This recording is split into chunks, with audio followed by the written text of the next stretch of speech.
ओम शांति। मुरली के मीठे वचन में आप सबका हार्दिक स्वागत है। चलिए जानते हैं आज के मुरली के कुछ मुख्य पॉइंट्स। बाबा कहते हैं ज्ञान का सागर शिव बाबा अज्ञान का अंधकार मिटाते हैं। आत्मा का सच्चा घर मूल वतन है।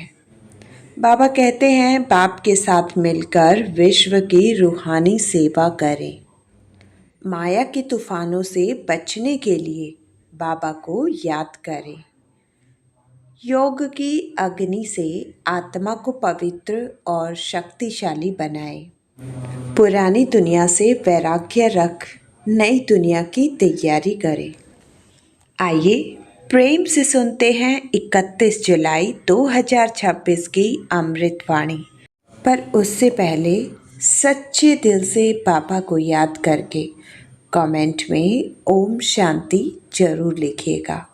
और अगर चाहते हो आप हर रोज़ बाबा की अमृतवाणी सुनना तो मुरली के मीठे वचन चैनल को ज़रूर सब्सक्राइब करें और आप सुनते हैं मुरली को विस्तार से। मीठे बच्चे, शिव बाबा को यह भी लालसा नहीं कि बच्चे बड़े होंगे तो हमारी सेवा करेंगे। वह कभी बूढ़ा होता नहीं। बाप ही है निष्काम सेवाधारी।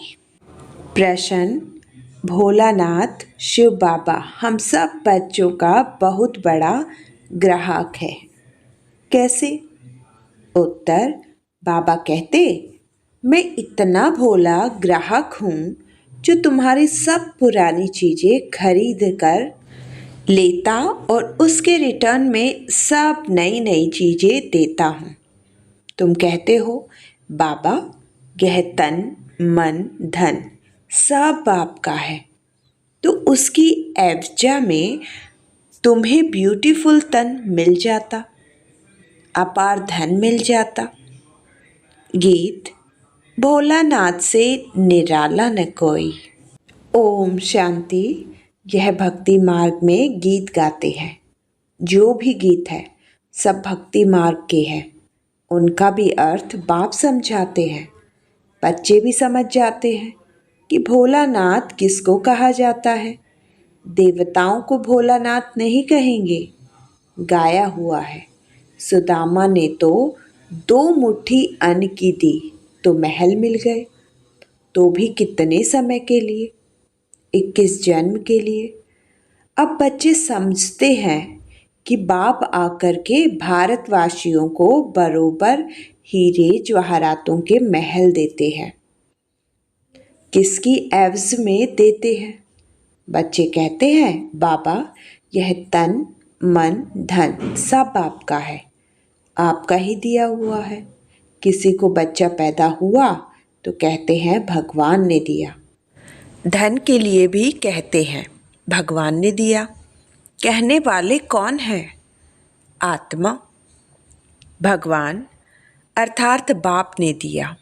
बाप कहते हैं सब कुछ तुमको अब देना होगा।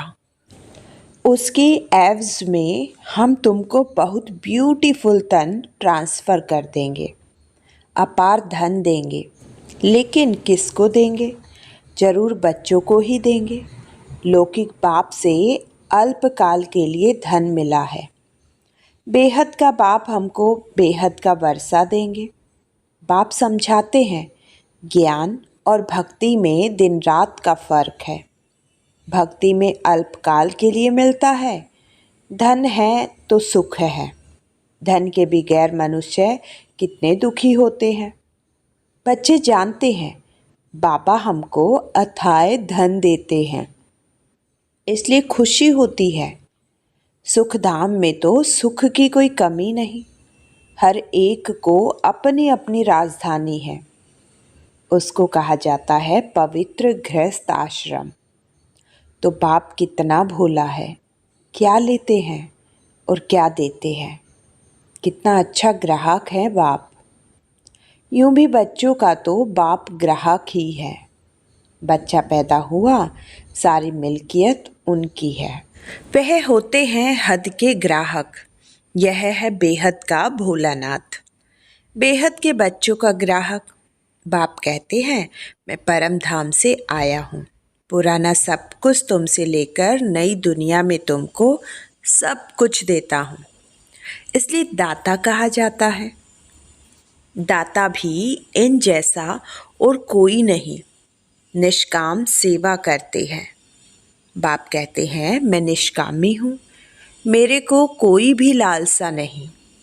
ऐसे तो नहीं कहता हूँ कि बच्चों का काम है बूढ़े बाप की संभाल करना, क्योंकि हमने तुम्हारी संभाल की है। नहीं, यह कायदा होता है। बाप बूढ़ा हो तो बच्चे उनकी संभाल करें। यह बाप तो कभी बूढ़ा होता नहीं, सदैव जवान है। आत्मा कभी बूढ़ी नहीं होती, यह तो जानते हो। लौकिक बाप बच्चों में उम्मीद रखते हैं कि हम बूढ़ा होगा तो बच्चे हमारी सेवा करेंगे। भले सब कुछ बच्चों को देते हैं, फिर भी सेवा तो होती है। यह शिव बाबा कहते हैं, मैं हूँ ही अभोक्ता, मैं कभी खाता ही नहीं हूँ। मैं आता ही हूँ सिर्फ बच्चों को नॉलेज देने। सुप्रीम रूह रूहों को बैठ समझाते हैं। रूह की सुनती है, हर एक बात रूह करती है।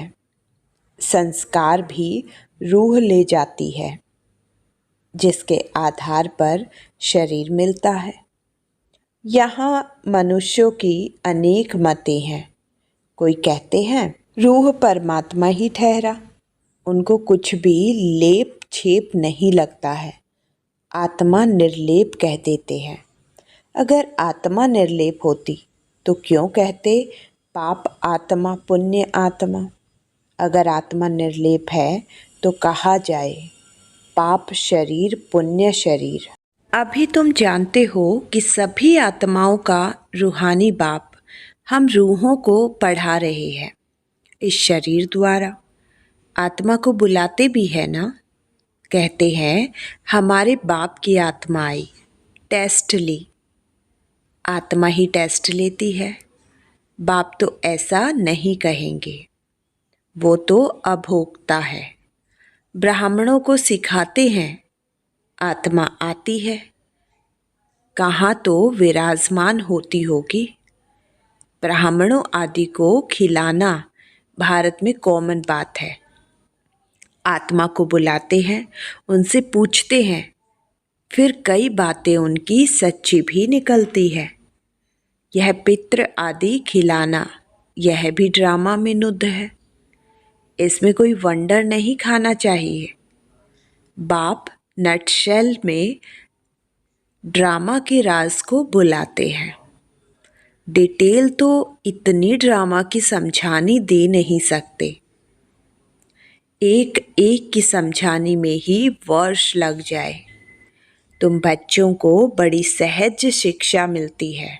गाते भी हैं, हे पतित पावन आओ, आकर हमको पावन बनाओ। उनका नाम ही है पतित पावन। ब्रह्मा विष्णु शंकर को पतित पावन नहीं कह सकते, बाप को ही पतित पावन लिबरेटर कहते हैं। दुख हरता सुख करता भी उनको ही कहा जाता है। वह है निराकार। शिव के मंदिर में जाकर देखो, वहाँ लिंग रखा है। जरूर चैतन्य था, अब तो पूजा करते हैं। यह देवता भी कभी चैतन्य थे, तब तो उन्हों की महिमा है। नेहरू चैतन्य था, तब तो उनका फोटो निकाल महिमा करते हैं।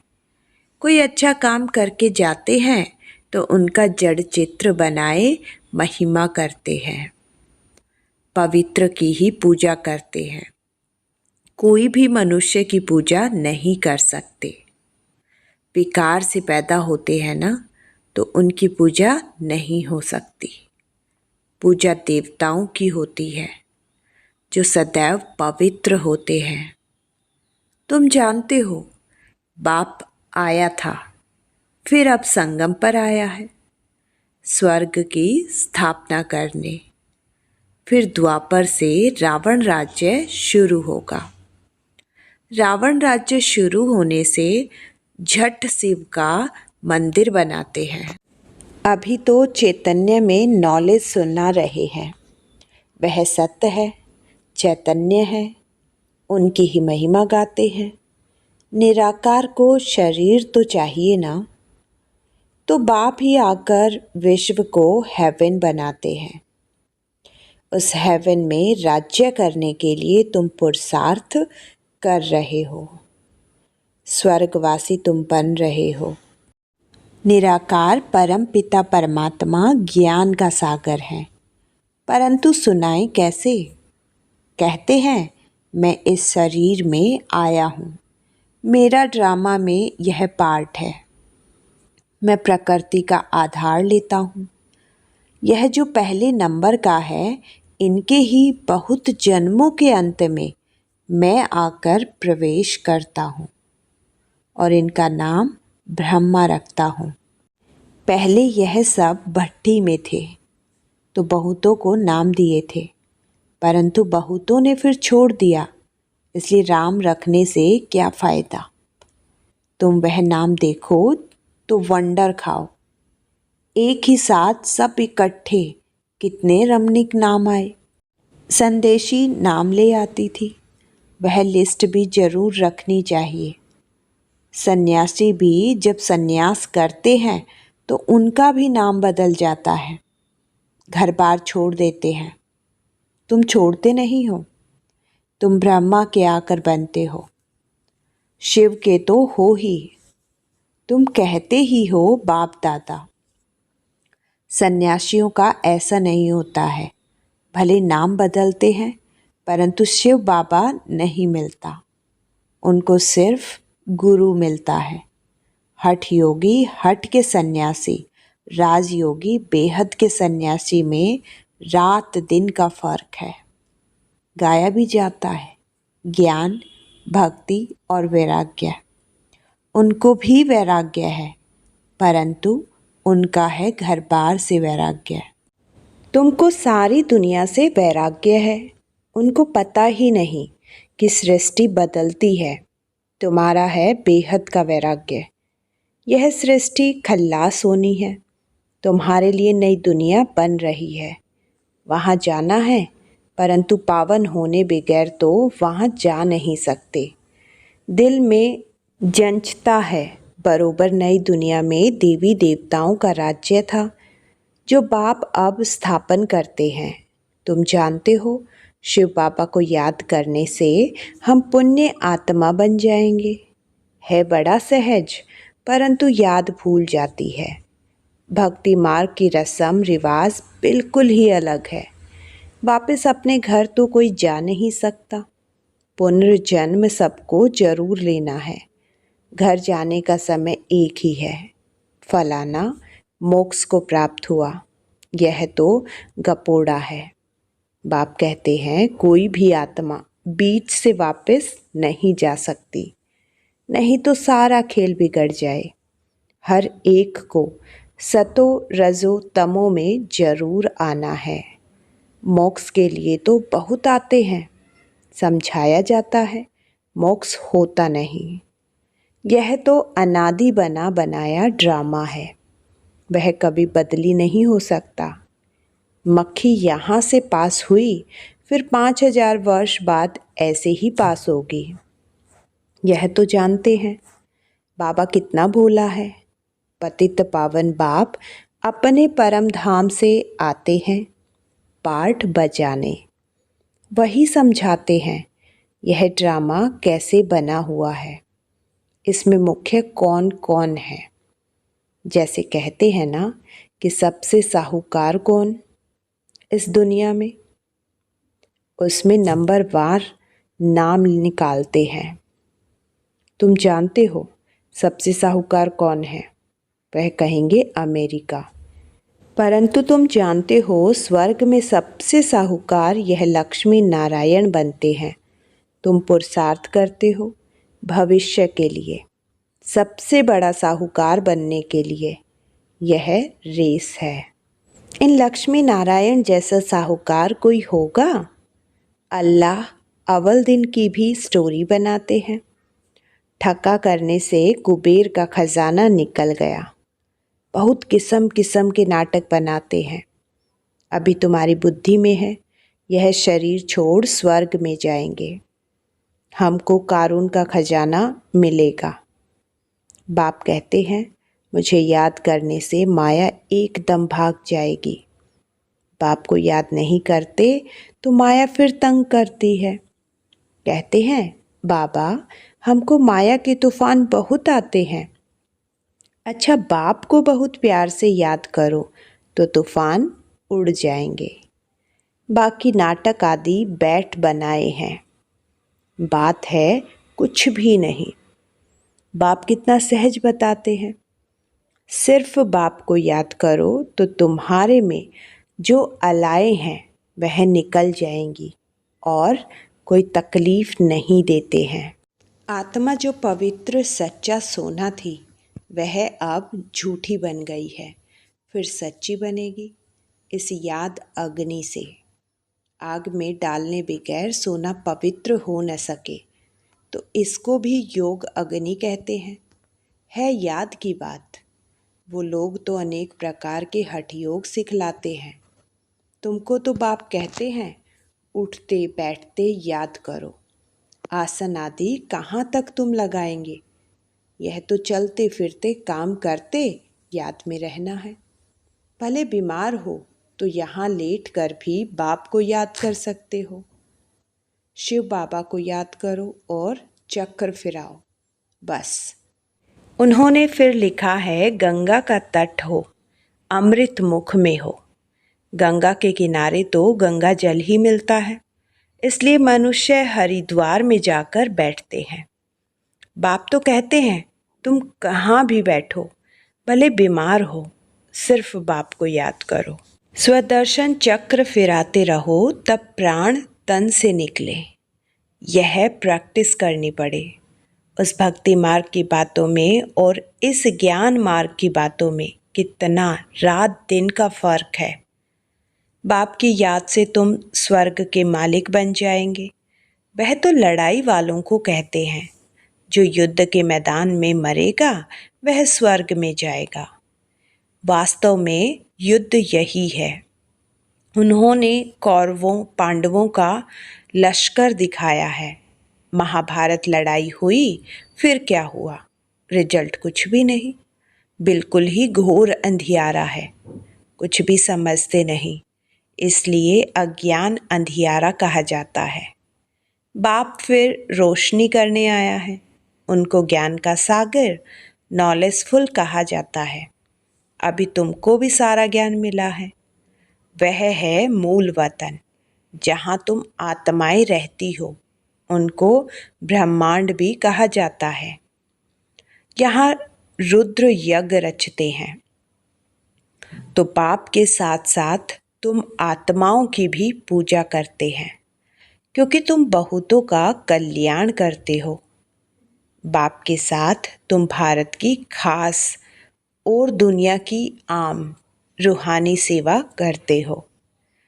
इसलिए बाप के साथ तुम बच्चों का भी पूजन होता है। अच्छा, मीठे मीठे सिकिलते बच्चों प्रति माता पिता बाप दादा का याद प्यार और गुड मॉर्निंग। रूहानी बाप की रूहानी बच्चों को नमस्ते। धारणा के लिए मुख्य सार। नंबर 1, माया के तूफानों को भगाने के लिए बाप को बहुत बहुत प्यार से याद करना है। आत्मा को योग अग्नि से सच्चा सच्चा सोना बनाना है। नंबर 2, बेहद का वैरागी बन इस पुरानी दुनिया को भूल जाना है। दुनिया बदल रही है, नई दुनिया में जाना है, इसलिए इससे संन्यास ले लेना है। वरदान, कदम कदम पर सावधानी रखते हुए पद्मों की कमाई जमा करने वाले पद्मपति भव। बाप बच्चों को बहुत ऊंची स्टेज पर रहने की सावधानी दे रहे हैं। इसलिए अभी जरा भी गफलत करने का समय नहीं है।